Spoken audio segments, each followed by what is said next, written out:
Well, many of us have already ditched our New Year's resolutions, but one doctor reminds us a resolution we shouldn't skip involves taking better care of ourselves. That would include regular cancer screenings.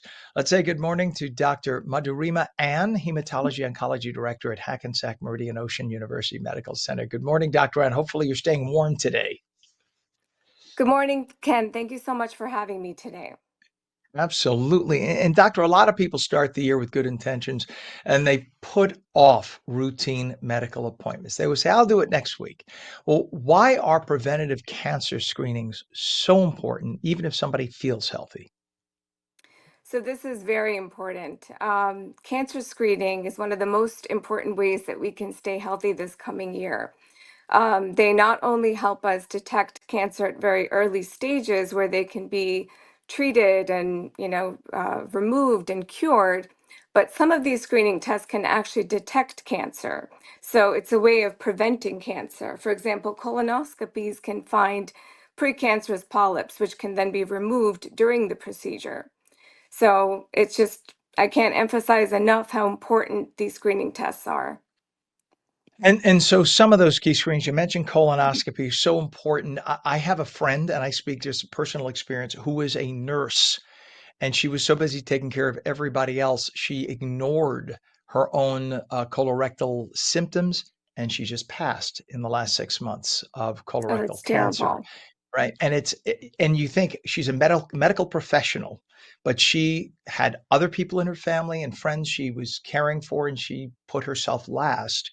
But it's something that you really it's such a preventable cancer, right? Because when you get an exam, if they find a polyp, you remove the polyp, boom, your chance of getting cancer now is right down. You have to screen.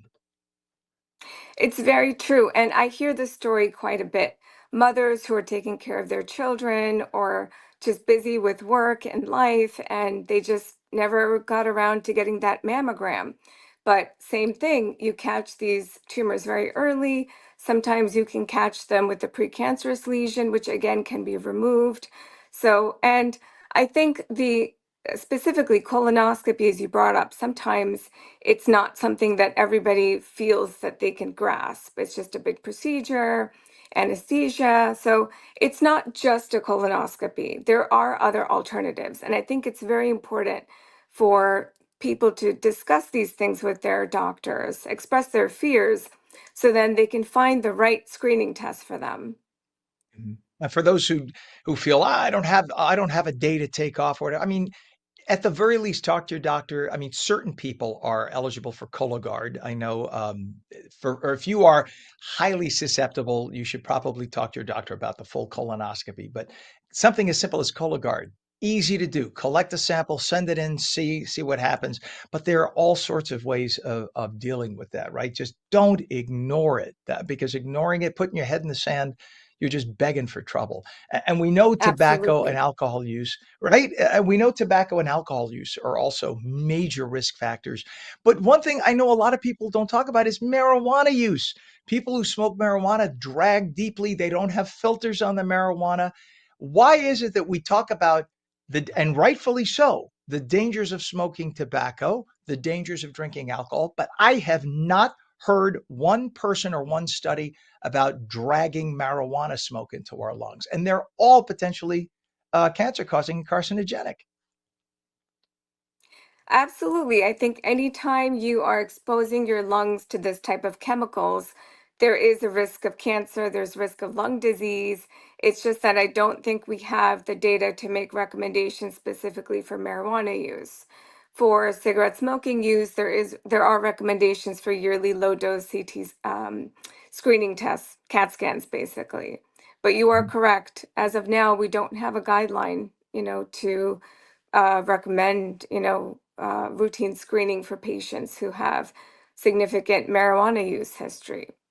Yeah, and it just tells. I mean, if smoking a cigarette with a filter leads to lung cancer, then how is it that we don't think enough to do this to do a study when you're dragging marijuana smoke, which is thick and dense and sticky and tar filled, into our lungs with no filter, and why that seems to be, oh, nothing we're going to study, because I think right now it's popular and a lot of people are afraid to go after it. And a lot of municipalities are looking at this and they're thinking, I don't want to rock the boat right now. We need to get those tax dollars in. I'm the one with the conspiracy theory, not you, doctor. So I'm the one. I'll take the heat on that. But it really bothers me. Look, if you need THC for your pain, and yes, a lot of people I know have been helped with THC edibles. That's the way to go. But to drag that into your lungs, not a great idea. Doctor, what would you recommend if someone could make a lifestyle change today to help themselves prevent cancer? What would you recommend? That's a great question. A lot of patients have this view of, how do we prevent another cancer? Or how do I prevent cancer? I have a strong family history.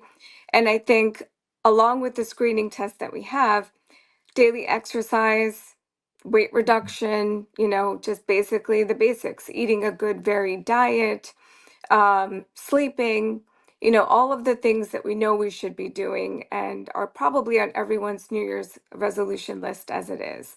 Also, avoiding cigarette smoking, chewing tobacco, limitation of alcohol.